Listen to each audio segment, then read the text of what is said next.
তিনি কখনো মাথা ঢেকে পরিচয় গোপন করে হাসপাতালে রোগীদের খোঁজ খবর নিচ্ছেন। তাহলে আগার থেকে মাথা পর্যন্ত সিসিটিভি লাগাই দেবো আমি, আর এই সিসিটিভির ক্যামেরা দেখা বই আমি দেখতাম পারবো। রোগী যদি চিল্লাচিল্লি করে খাওয়ান ভালো না, একটু আমার দাঁড়াইয়ে পড়বো।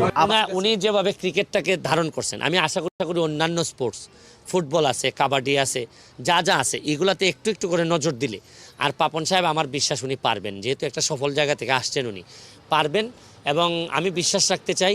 এবং উনি যদি জায়গায় জায়গায় আসেন, যাওয়া আসা শুরু করেন, এবং এই বরাদ্দগুলো ঠিকমতো যদি ব্যবহার হচ্ছে কিনা এইগুলো খেয়াল করেন, তাইলে কিন্তু উন্নতি সম্ভব।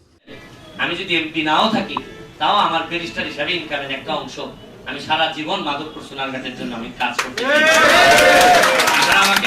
যারা আমাকে জায়গা দিতে চান না, তাদের কাছেও আমি সবসময় বারবার নক করব।